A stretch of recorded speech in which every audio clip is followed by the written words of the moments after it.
Dr. Veith, it's good to see you again this year at the SVS meeting here in National Harbor. Today, we had an opportunity to listen to the first Frank J. Veith limb salvage lecture. Going forward, what is your vision? What would you like to see discussed at future meetings? I was very deeply grateful for getting the lectureship award, which is really a very big deal. I was particularly pleased because the award was for limb salvage and the treatment of critical limb-threatening ischemia, which has always been an area of great interest to me. And the fact that the SBS recognized the importance of this area of what we vascular surgeons do, that was particularly gratifying for me. And I think not only vascular surgery, but other specialties are realizing how important it is to prevent atherosclerotic disease amputations, because they are a terrible public health problem throughout the world, unresolved problem. And so obviously the talks today dealt with the best CLA trial, which really provided level 1 data showing which treatment is best, and there'll be many spin-off segments of research that follow from that, the best CLI data set. So I think more analyses, expansion of what is the best treatment for critical limb ischemia, I think those will be the focus of hopefully subsequent lectures. But I think it all represents a very favorable directional movement of the SBS to stay heavily involved in what we and others started, namely the salvage of threatened limbs. So limb salvage, we all know, is very close to your heart. And you did bring this out in your most recent published book, The Medical Jungle. Tell us why the young practicing vascular specialist should read this particular chapter and what it'll bring back to the table for them. Well, there are a lot of lessons, because when we got involved in the limb salvage problem, it was generally regarded as an area of not great promise or interest or glamour in vascular surgery. There were many patients that were getting amputations that would be better served by having their limbs saved. Frank J. Veith is a pioneer in limb salvage surgery. He's the first in the United States to perform minimally invasive aortic aneurysmal surgery called the stent graft procedure, together with Drs. Michael L. Marin, Wansi Perotti, and Claudio J. Scofones. In 1993, he received the National Institutes of Health Vascular Disease Academic Award. Dr. Veith has authored or co-authored more than 1,000 original articles, chapters in medical journals, particularly on limb salvage, but more recently on the field of endovascular grafting for traumatic aneurysmal and occlusive arterial disease. In addition to serving as the 50th president of the Society for Vascular Surgery, Dr. Veith is chair of the Veith Symposium, which brings together not only vascular surgeons, but also interventional radiologists, interventional cardiologists, and other vascular specialists to learn what's new and important in the treatment of vascular disease. His accomplishments in vascular surgery community are enormous. In his honor, the SBS established the Frank J. Veith Distinguished Lectureship that will focus on peripheral arterial disease and in particular limb salvage. Our speakers this year are Drs. Alec Farber and Matthew Menard. Dr. Alec Farber is chief of the Division of Vascular and Endovascular Surgery at the Boston Medical Center and professor of surgery and radiology at Boston University School of Medicine. Dr. Farber is a graduate of Brown University and obtained his medical degree from Harvard Medical School. He completed a residency in general surgery at Massachusetts General Hospital and a vascular surgery fellowship at the Dartmouth and Hitchcock Medical Center and endovascular surgery fellowship at Southern Illinois School of Medicine. Dr. Farber is also the Associate Chair for Clinical Operations in the Department of Surgery, Chair of Values Analyst Committee, and Co-Director of the Non-Invasive Vascular Lab. He is currently the National Co-Chair of the Best Endovascular and Best Surgical Therapy in Patients with Critical Limb Ischemia, the BEST CLI trial, a $27 million grant awarded by the National Institutes of Health. Dr. Matthew Menard graduated summa cum laude, Phi Beta Kappa, and with departmental high honors from Middlebury College. He attended Harvard Medical School and received his general surgery training at the Massachusetts General Hospital and vascular surgery training at the Brigham and Women's Hospital. He is currently co-director of endovascular surgery and the Vascular and Endovascular Surgery Fellowship Director at the Women and Brigham's Hospital, and is an associate professor of surgery at Harvard Medical School. His clinical practice spans the gamut of vascular surgical disease with a focus on chronic limb-threatening ischemia. Dr. Menard conceived and is national principal investigator of the BEST CLI trial. The results of the trial, which involved more than 150 clinical sites in the United States, Canada, Finland, Italy, and New Zealand, was recently presented at the American Heart Association and published in the New England Journal of Medicine. Dr. Menard, along with members at Boston Medical Center, Massachusetts General Hospital, and the Golding Littleblot Hospital in Denmark, recently received a $4 million grant from Nova Nordisk Foundation to extend the analysis of this landmark trial. It developed a core angiographic imaging laboratory at BWH and investigate the health of economics CLTI care globally. Ladies and gentlemen, please welcome Drs. Alec Farber and Matthew Menard.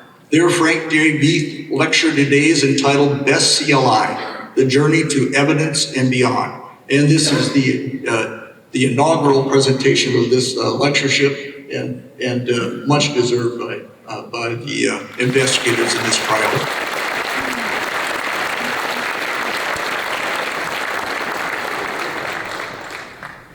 Well, good morning, everybody.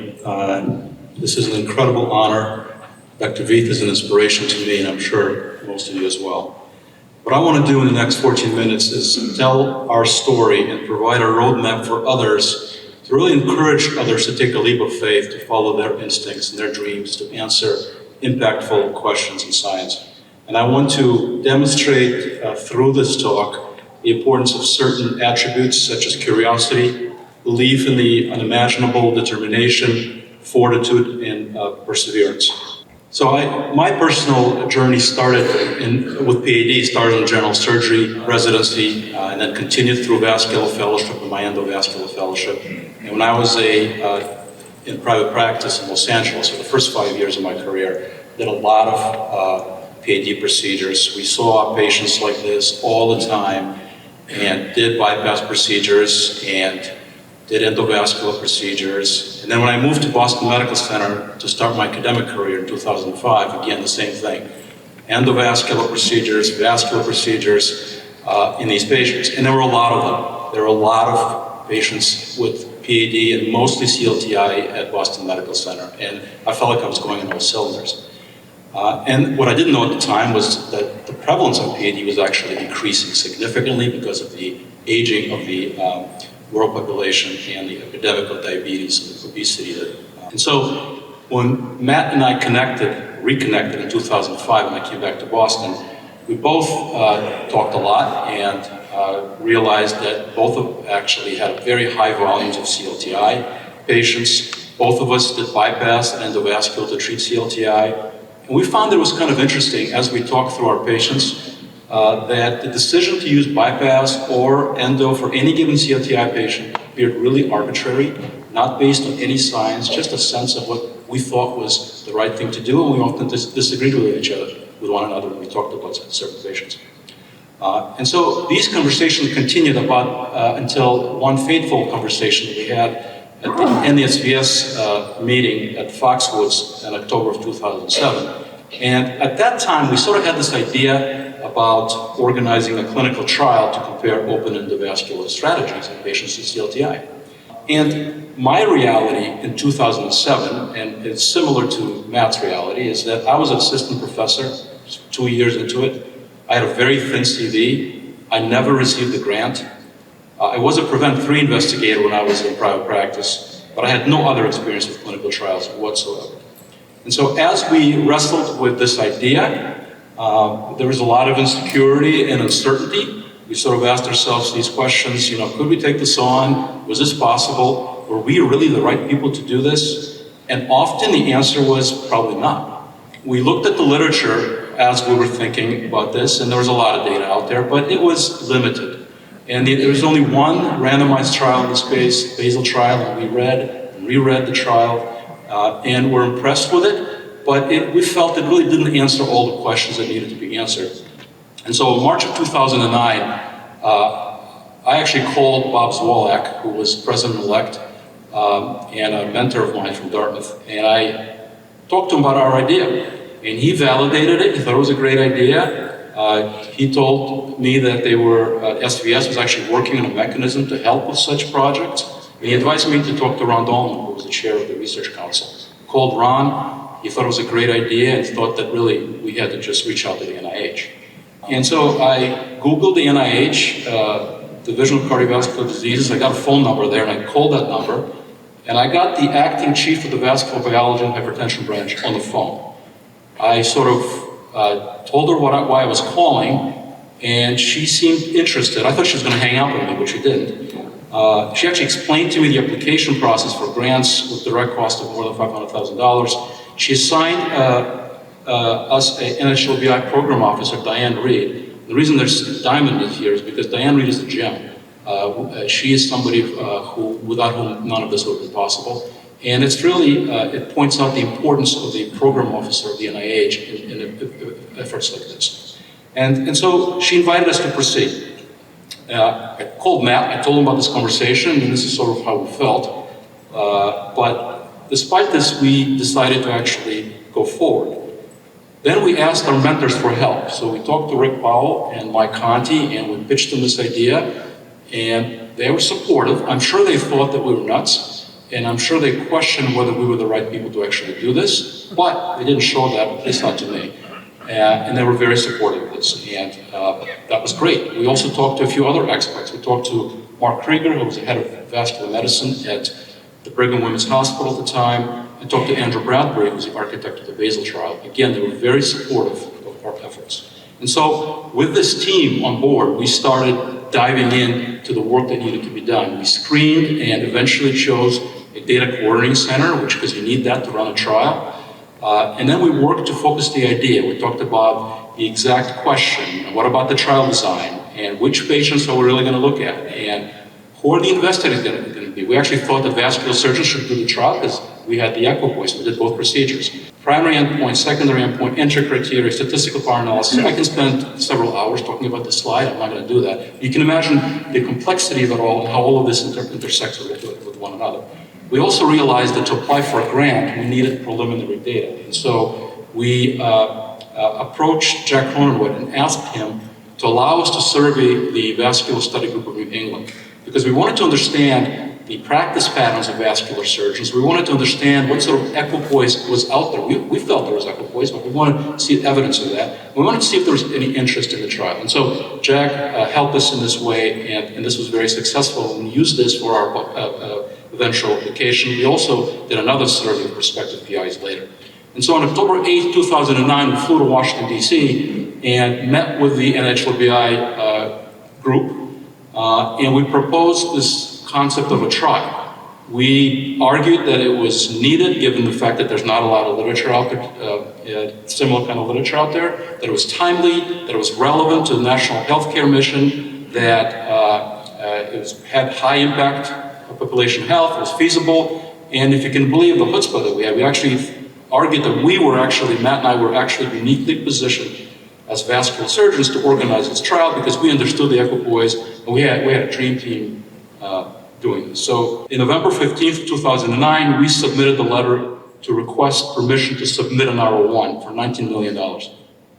to the Director of Division of Cardiovascular Sciences and HLBI. In April of that year, we received the approval to do that, to submit the grant. And so we recruited a cost-effectiveness team at the Brigham and Women's Hospital, identified 80 potential sites, vascular surgery PIs, and then tried to get letters of support. And we approached the Society for Vascular Surgery, and Tony Sadawi and Rich Cambria, who were president-elect at the time, were incredibly gracious. They said they've never done this before, but they were willing to give us a letter. And I think that without this letter, frankly, we would not have gotten the grant.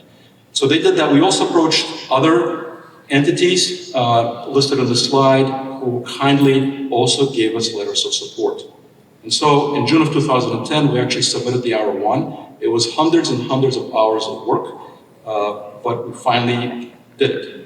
And then a few months later, we got a response that the impact score was 65. For all of you who don't know what that is, that it basically, the grant sucked. The application is denied.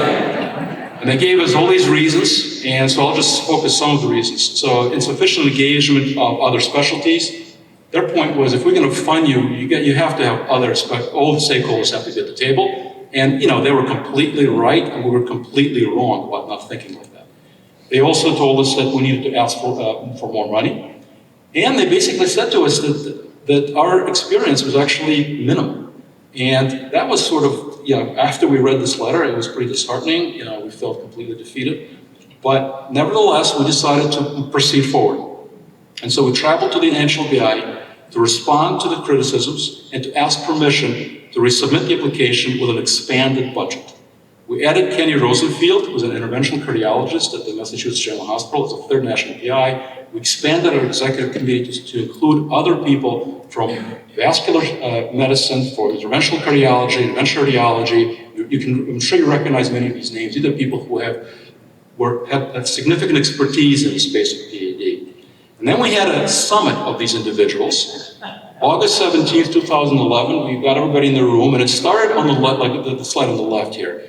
A lot of arguments, a lot of disagreements, but in the end, after a long day, we got to yes. We got to a point that we negotiated a trial design that everybody was reasonably happy with. Now, the realities that favored us as we were going through this application was that there was a significant evidence gap. I mean, just one trial in CLTI and tens of trials in CAD and cerebrovascular disease. It also helped us that there was significant equipoise, as this slide shows from the VQI. This slide was shown originally by Jack Cronin about 10 years ago. And so we resubmitted the grant on November 5th for $27 million.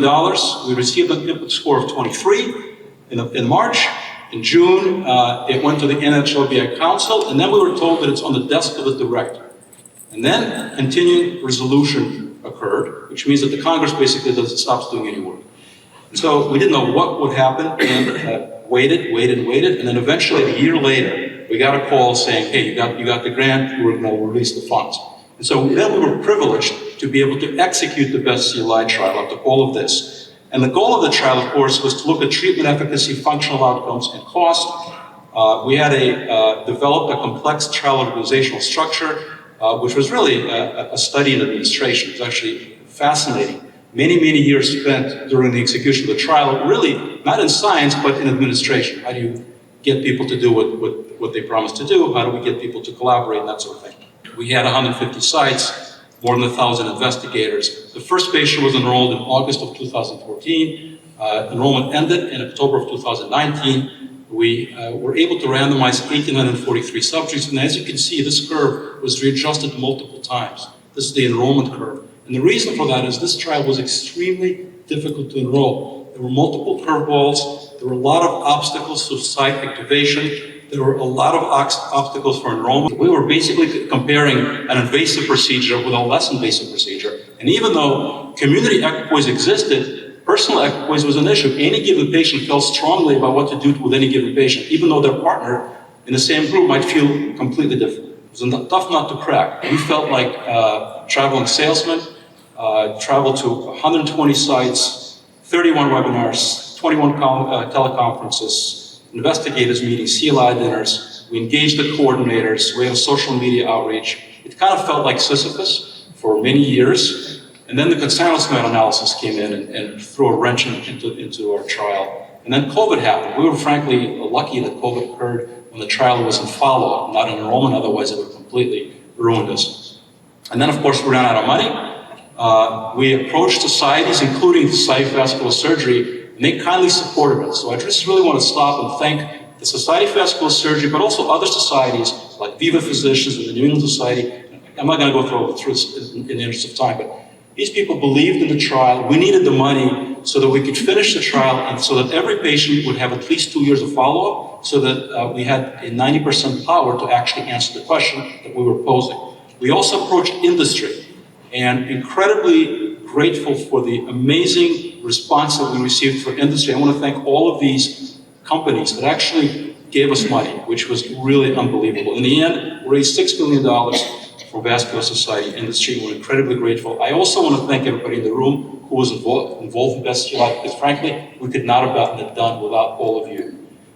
And so we were able to present at the American Heart. We were able to publish the results. And so in conclusion, we hope that our story encourages others, you in the audience perhaps, to pursue their research ambitions, even in the face of obstacles, self-doubt, and judgment of others that you actually can't do the job. And there's a lot of work that needs to be done in this field, and we hope that Best CLI will inspire others to lead the next series of trials. Thank you.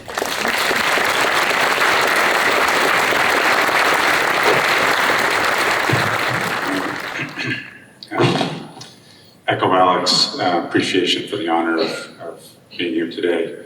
It has been a long journey, but it's been a good one. And I'm going to try to shed a little bit of light kind of on what was percolating in the background over the same time period, and then end with a little look to the future. So as Alex said, this is he and I. We had an idea. We then talked about that idea in his backyard, playing a little bit of Frisbee. But, he alluded to it, but I want to shed a little bit of a different land on some of the conversations that occurred around this time. So it really was the blind leading the justice blind. You'll need a DCC. What's that? You need to do a power calculation. How do you do that? Grant is going to go to a study section. What's that? It's a tough pay line this year. Me to Alec. What the hell's a pay line? Alec to me. I have no idea. And then, of course, this gem came from the first review. A couple of modestly published mid-career level providers.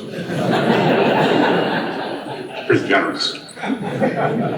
So despite everything, we were able to get the trial done, generate a bunch of slides like this, amazed, this. So these are all from the quality of life.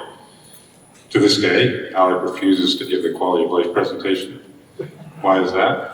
Because he has no idea what responder analysis is. The only reason I know is because I've learned it 18 times after forgetting it 17 times, a bit like the Krebs cycle. So a lot of thanks to Kenny, our co-PI, Mike Strong, sitting here in the front row, lifelong friend of mine, and somehow recruited him to be our trial manager. We've been blessed with his exceptional work over the last 7 years. Alec mentioned the SVS. We absolutely could not have done this trial without their support. This is Tony and BZ and Rich. Every single SVS president since that time has had an impact on the trial and supported us. A couple of additional thanks to Matt Eagleton, Andy Shanzler in their roles as the program committee chair, taking over from Ron Bellman. Every bit critical. Sarah Murphy, for those who don't know her, an exceptional asset to the society. It was a huge help to us. Again, thanks to every single one of these 1,096 investigators, every patient they enrolled.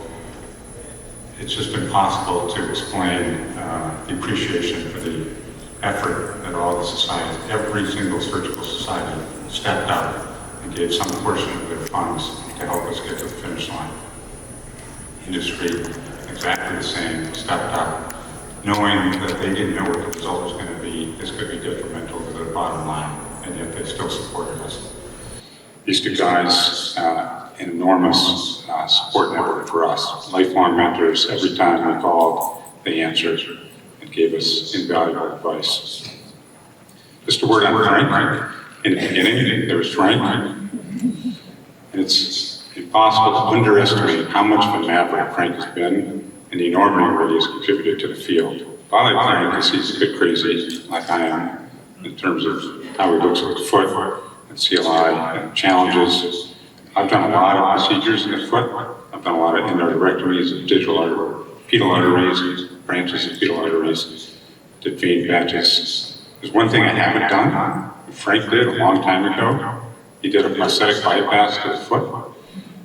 It worked. There's another thing that Frank did. 13 prior failed procedures. He did a bypass from the common iliac artery to the perineal artery. And it worked. Of course it did.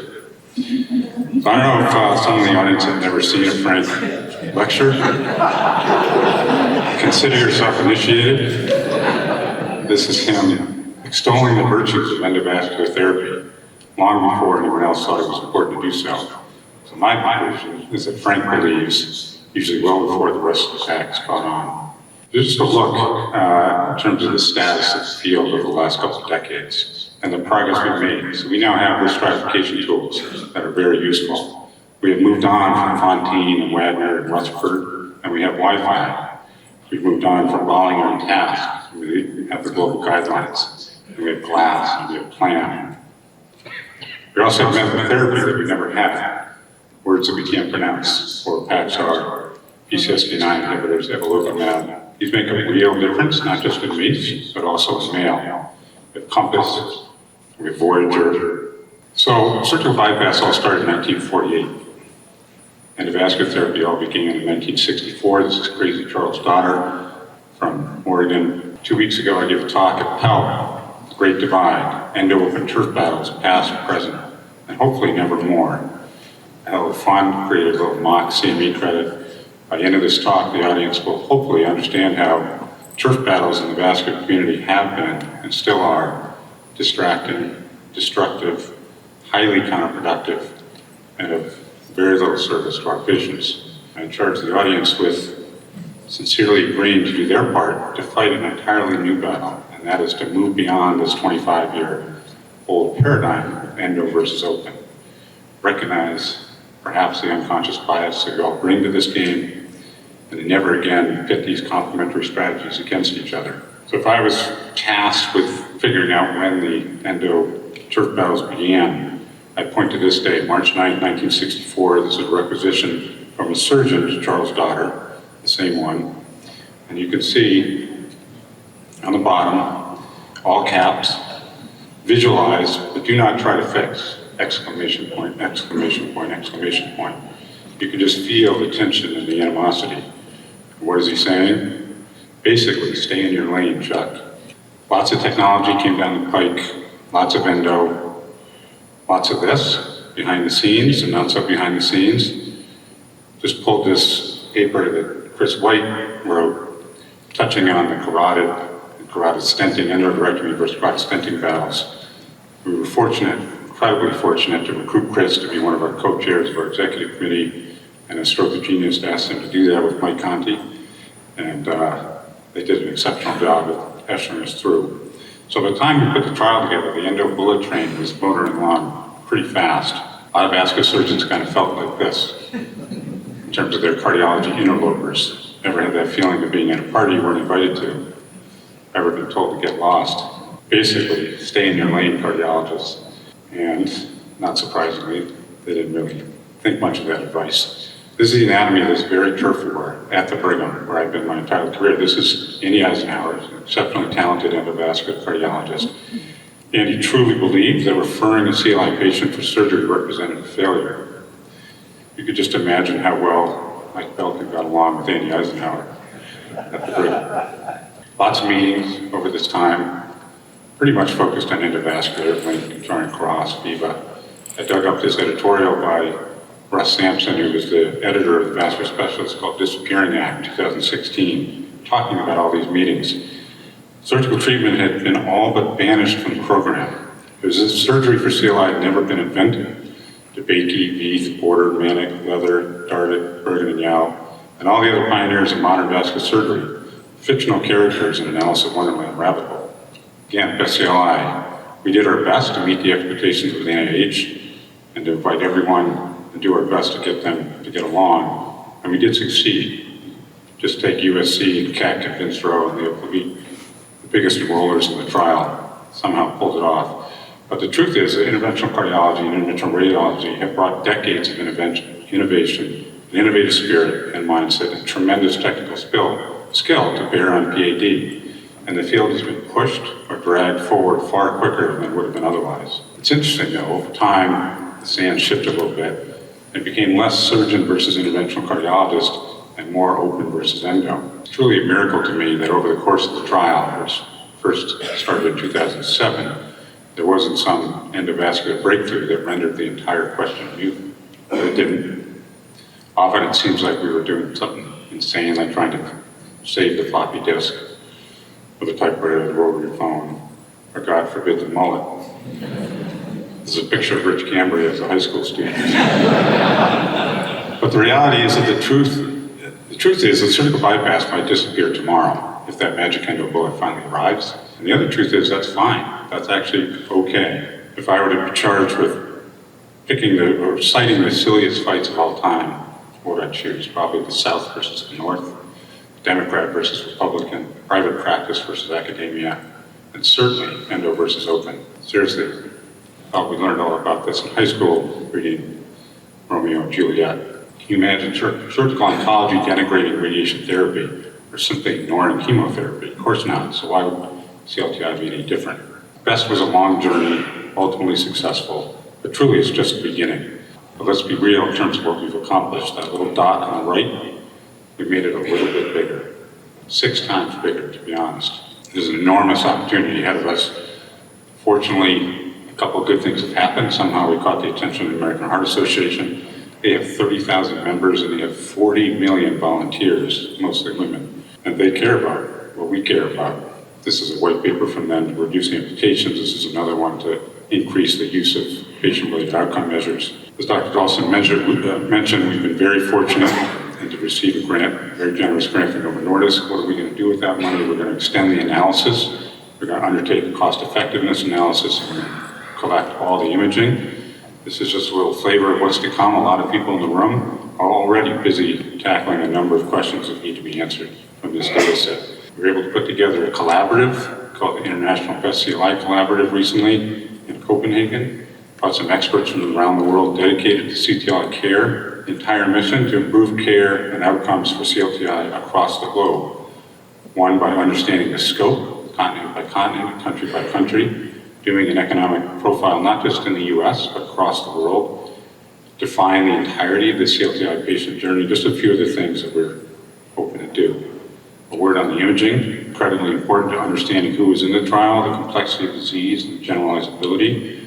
Plans in place to combine our imaging with that of Voyager, Compass, Euclid, and Basel, hopefully validate class, hopefully provide a syntax score for PAD. For those that don't know it, it's a very useful and often used metric for PCI versus CABG based on anatomy. We're going to think big, open to think big. So this is 128 years ago. William Röntgen was mucking around in his basement for about 2 months. His wife suddenly realized she hadn't seen him in a while. She went down to the basement. She said, "What are you doing, Willie?" He says, "Oh, come over here." Put her hand in a box. He took a picture. This is the very first X-ray ever taken. Her comment, "I have seen my death." So fast forward 2023, this is a 10-year-old patient holding a 3D printout of the heart that he was transplanted with. Machine learning, you've all heard about machine learning. Not sure if you all know Kate McGinnigal. She's a whip-smart vascular surgeon at UNC that I'm very privileged to tackle this aspect of the project with.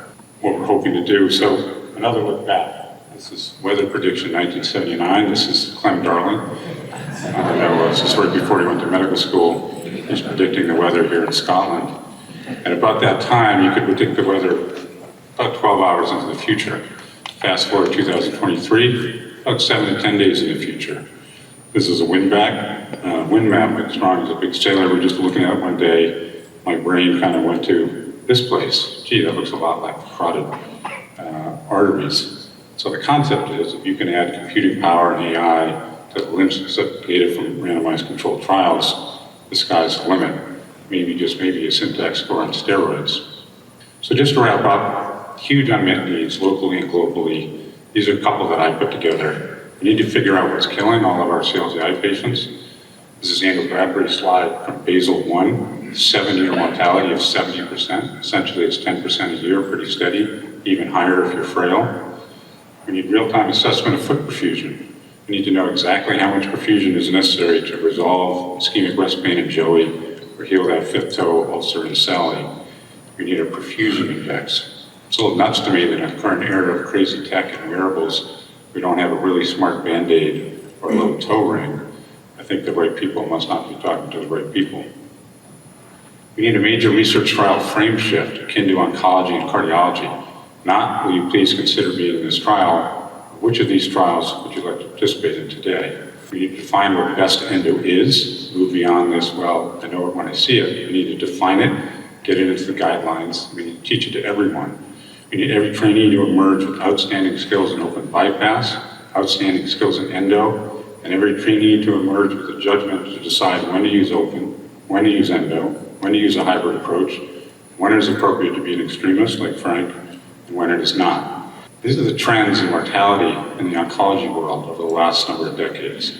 They're all pointing down, except for pancreatic cancer. They've done a tremendous job collaborating, getting big trial after big trial after big trial done. We all know CLTI is stage 4 cancer, metastatic to the foot by definition. Is there a similar slide looking at the advances in biology and atherosclerosis on the left, and the clinical observations and the advances in CAD on the right? And this translates into this. This is the coronary world and the dramatic improvement in mortality over the last number of decades. There's no reason that we can't do the same for CLTI and PAD. 40% of Americans have diabetes or prediabetes. That's a staggering number, so we just need to look around the corner to see the tsunami of CLTI coming down the pike. A little tongue-in-cheek, but I think we should set up an SVS committee called Start the Steal Committee. Entire purpose is to just see what we can emulate and steal from cardiology and oncology. Trial design and conduct, endpoints, things like CLI-free survival, wound-free survival. We need to drop the agenda, move beyond everyone's unassailable personal bias, move beyond open versus endo, collaborate, as Darren Schneider said a couple of weeks ago, patient first, patient always. So the gauntlet's been thrown. I didn't even know what a gauntlet was. Turns out that's what it is. To the younger generation, don't do what Alec and I did. Do what you want to do. The future is incredibly bright. Tomorrow at 1 o'clock, there's a meeting led by Jens Jorgensen, hoping to translate the VQI and the power of the VQI and motivated VQI sites to set the stage for a number of upcoming trials. We'll hope to see you there. The sky's the limit. Frank, thank you for being such an inspiration and an iconic role model to so many. Back in 2007, this was Alec and I. In 2009, here we are. The deal has always been, if we're still not friends at the end of this, it really wasn't worth it. Happy to report the friendship is alive and well, stronger than ever. Honey, where we haven't been? Thanks very much.